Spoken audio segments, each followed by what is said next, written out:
The trace-it sirometer, also known as a tachometer, is an inexpensive tool used to measure both frequency and RPM. It is attractive to technicians because it requires no power source and is accurate within 1 to 2%. The sirometer was developed in the late 1930s in Germany. It has been a standard in our tool lineup since the 1970s. The sirometer operates on the principle of resonant frequency. A wire coiled inside the case scrolls in and out, exposing more or less length. As the length of the scrolled wire changes, so does its natural frequency. When the natural frequencies of the engine and wire match each other, resonance occurs. At this moment, the wire vibrates at its highest amplitude. Understanding this also explains how to use the tool. Start the engine. Hold the sirometer firmly against a solid spot on the engine. Keep it off rotating parts and the muffler.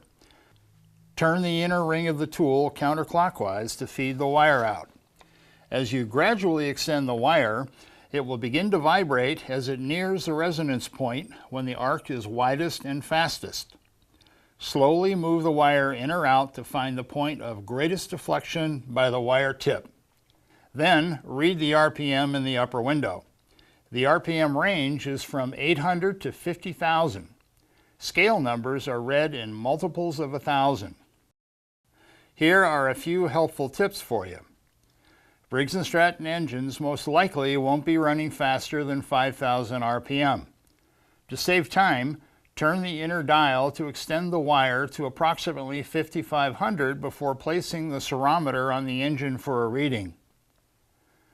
If feeding the wire out is difficult, rub a drop of oil on the length of the wire. Another way to use a sirometer is as a stationary gauge while you adjust the engine's RPM. Glue a strong magnet on the back so you don't have to hold it. Set the desired RPM on the sirometer.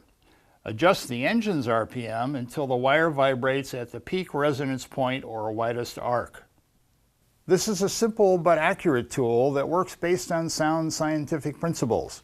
If you're a teacher or instructor, there are a couple of more points about this tool that might interest you. Let's look up resonance online. There are a number of good recognizable examples. The sirometer correlates with conductive resonance. In conductive resonance, the resonator, which is the sirometer's wire, starts vibrating because it's in physical contact with a vibrating body, which is the engine. RPM-U/min in 1000 is written below the RPM window.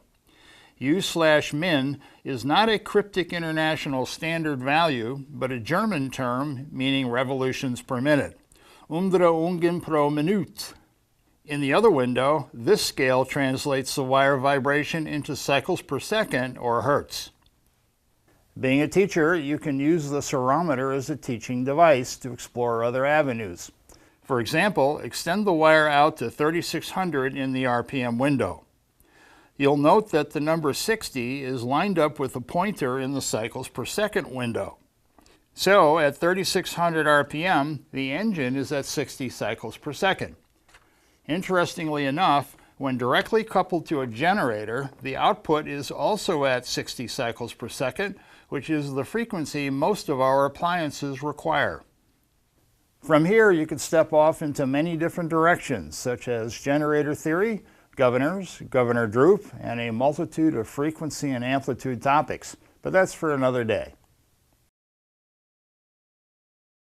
The German-made sirometer is a small, compact scientific tool making RPM reading quick and easy.